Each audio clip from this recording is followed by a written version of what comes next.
3 days ago, I locked myself in a shed to try and fix this crash-damaged GT86. This is the ABS module that I believe to be broken. But the biggest mission today is to get the ABS and traction control light off. With the new ABS module, hopefully the ABS light will be turned off and that will be my ticket to leave the shed.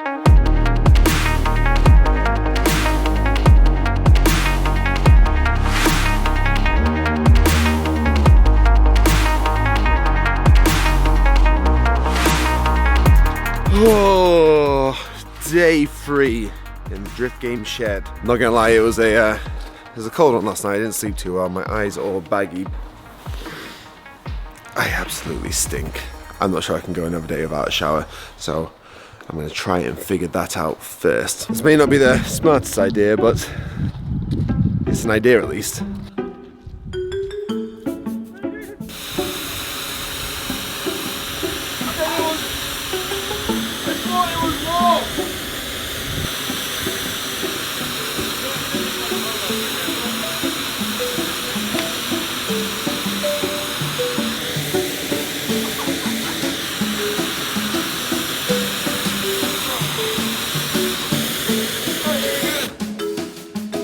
Actually wasn't as bad as I thought. It's not bad. I am feeling fresh as a daisy after that. Little bit degrading, having Wayne hose me down with a power washer, but it wasn't actually as bad as I thought. He turned the heat up a little bit on it. He gave me a hot wash, and I mean, it wasn't hot, but like bearable. And I think I chose the best day to do it because, I mean, there's still a lot of clouds, but there's a bit of blue sky, which is a rarity over here. So, plan of action today, I think I'm just gonna get straight into it. So I'm gonna put the ABS module in and see if that fixes the brakes. Now, I may need to get Wayne's computer to cancel the code that comes up or something like that. I just need to see if this thing works. If this thing works, this is as good as done. And saying that, I don't even know how to remove this. I guess just how I've been doing the rest of the stuff. Keep on unbolting until it comes loose. So I think this is the last chance of me being able to fix this car, because if I can't replace the part, I don't even know how to start diagnosing the problem with this. No pressure on this. Taking off the module was pretty easy but just quite time consuming. As you can see, I got a bag just to let any of the brake fluid leak off into it, just so I didn't make a mess on the floor.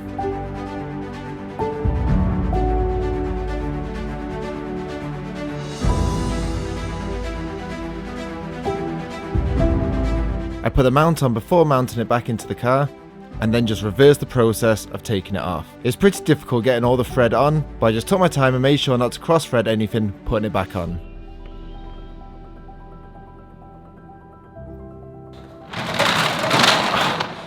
That was so much harder than I was expecting it to be. Right, let's connect the battery, see if this is fixed it, I guess.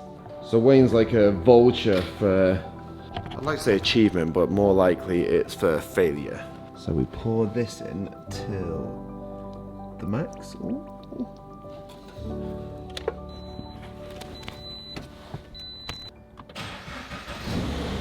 Hey! We have no dash lights! How about that? What did I tell you was wrong with the car? He told me, literally first thing, that's what needs to be done to the car, and I said no, I think it's an electrical problem and we can fix it. I think we're getting out of here today. Definitely getting out of here today. Right, so all buttoned up. Quick top up of the Mobile One good stuff. 3 days ago, the front of the car was just a pile of parts on the floor, and now it's almost a fully functioning road car.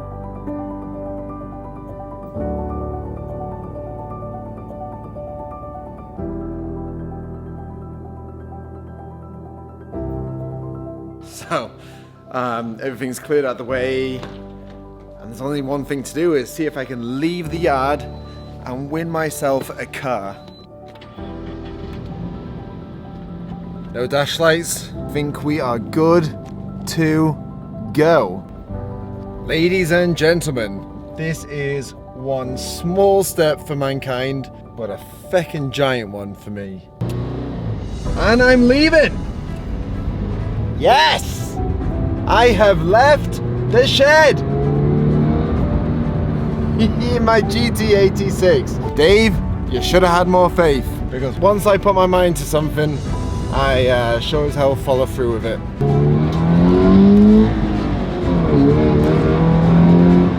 Challenge completed. I have left the shed and it does drive and it's still working. Right, I think that seals it, people. I have won this car. Dave challenged me 3 days ago and said I couldn't fix this car without leaving the shed, and I proved him wrong. All the panels are on the car. I wasn't expecting to finish it this early in the video. So, I know you're thinking, how much did it cost? Well, I'm gonna break down all the cost for you. So, Toyota GT86 rebuild. So, the car cost $3,500. And along the way, we went to a GT86 breaker yard and we bought some parts for $825, which brings that total to £4,325. Now, when I went for a deeper dive into the car, I did need to get some more parts, and I also got some modifications like an exhaust, manifold, filter, and a few other things like that. So, some additional parts that I bought from Toyota and other people, and I spent $1,500 of that altogether, which then brings the total to $5,825. Now, this was a CRASHED GT86, so I had to get the chassis jigged, which was £600, which brings it up to $6,425. Now, I thought that was going to be all I needed, but as you saw in the previous video, there were a few other things that I had to get from Toyota, which cost £288, along with £100 for the ABS module, which, drum roll please, brings the total to £6,813.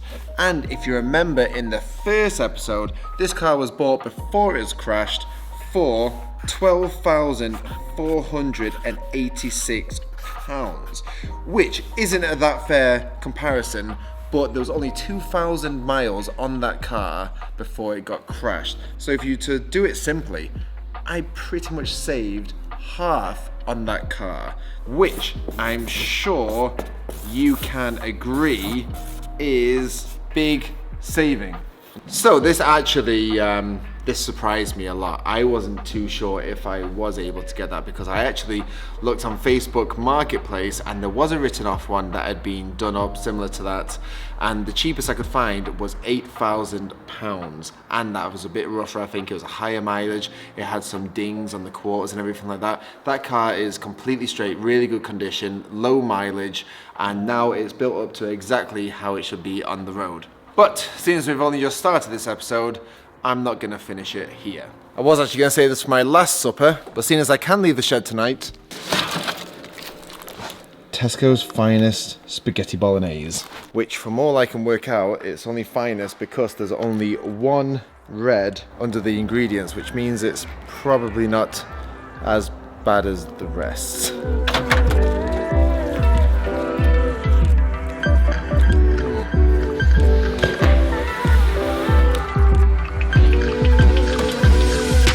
So first I'm going to fit the exhaust on the car, so I'm going to do the mandatory before and after. So this is the before. So here's the before of what the car sounds like.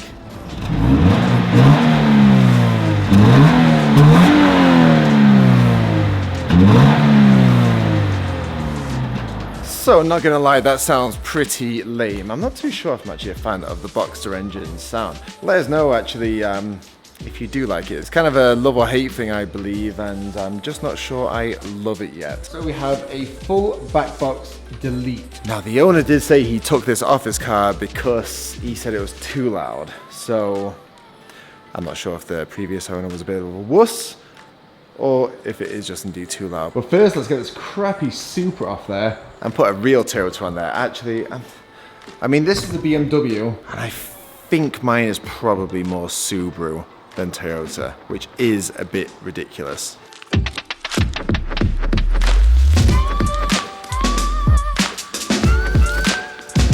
There may have only been 2 bolts holding this exhaust on and a few rubbers, but I ended up having to use an angle grinder because the bolts were that crusted. The rubbers were also pretty tricky to get off, but it just needed a little help with a big pry bar. Yeah, this is a custom exhaust, and I don't think it's the best exhaust because it kind of is probably going to touch there, and yeah, it comes out more there than it does there. So I don't really know. I'm probably going to get another exhaust later down the line, but this one will do until then. So if you've been watching this channel for a while, you will know that we literally put BCs in everything. So obviously, we're going to put BCs on this.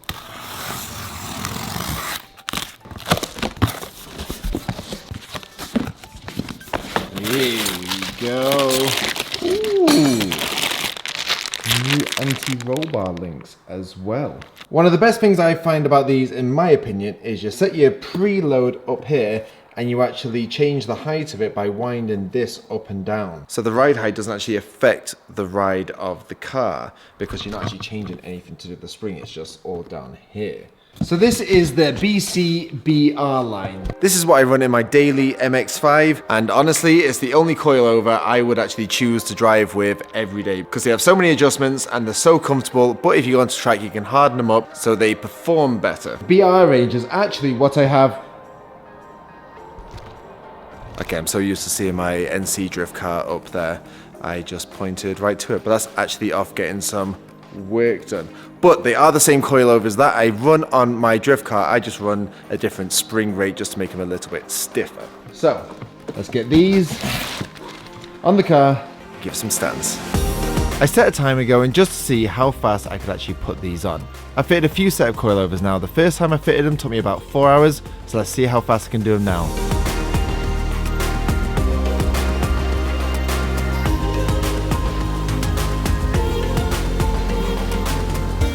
Oh my God. I'm sweating. Okay, so the time was 1 minute 45. And I will admit, I went wrong on the front about 3 times with the anti-roll bars and everything like that. And I thought the right was me looking at it right now. I thought that was the right and that the left. But apparently it's the other way around. So technically I did the coilovers 3 times on the front. But that is a testament to, if any of you are thinking of doing your own coilovers, just give it a go. It's a few nut and bolts wiggling. All the problems that you come across are very easy to see and get around. From me doing stuff, and my advice is just give it a go. But the car is on its BC coilovers now, and yeah, probably still needs to go a little bit lower. I'm not too sure because I'm gonna get a lip kit for this. So I may just leave it at this height for now and adjust later on. Definitely need some wheels on here because, well, there's a whole lot of gappage is in that arch. And this is a question for you guys now because obviously I'm going to be putting some Strom wheels on here and there's quite a few selections now. The ones that I'm wanting to go for are the DS05s. These are the ones that are over on the R32.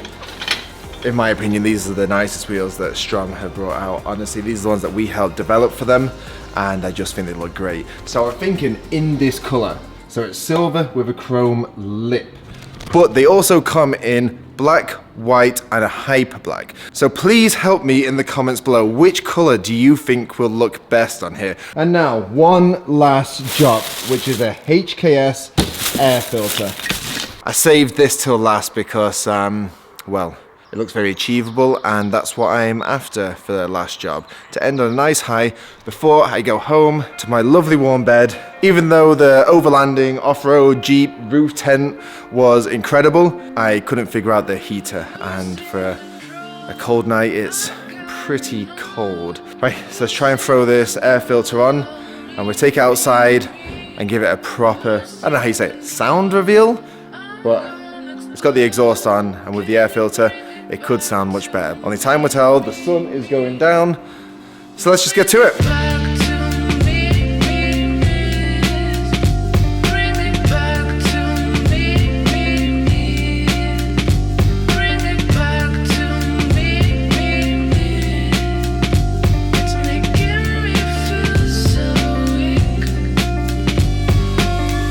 Not too bad for one day's work.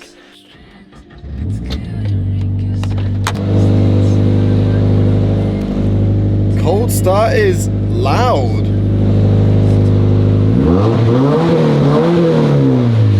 Probably shouldn't have revved it that much, but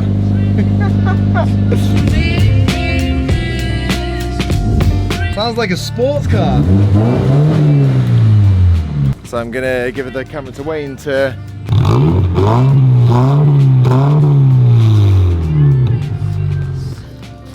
You yawning? He was yawning then.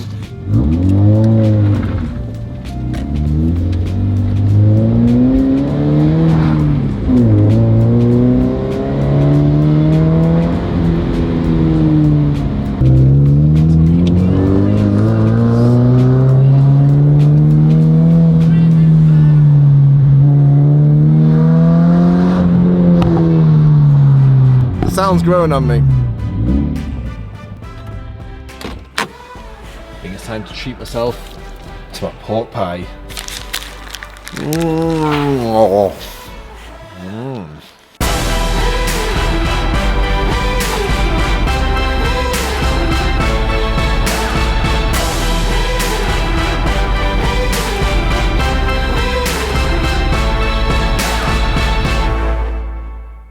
So it's been an emotional 3 days. I literally haven't left this yard in 3 days. But do I regret it?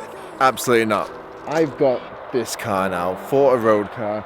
This was home. This is a lot messier than when I first came in. But lastly, I just want to give a massive shout out to our sponsors. The incredible support that they give allows us to do stuff like this. SP Tools coming on board this year and making my life so much easier because I literally had every single tool and more than I needed. BC, because like everyone else that's into modified cars, obviously you're gonna lower it. And them coming on board this year is just amazing. We love their products. We supported them before they were partners, and it's just incredible that this year they came on board to support us. So, this is the end. I'm sweaty, I'm smelly again, but this was so much fun to do. Personally, I love challenges like this, putting yourself in uncomfortable situations, and then the reward for when you come out the other side is just so much better. And if you like this sort of content, leave a comment below and let us know what you want to see. We'll be reading through all the comments, looking for the next stupid thing to do. And hey, maybe Dave will do the stupid challenge next time. But until then, we'll see you guys on the next one, because I'm going home!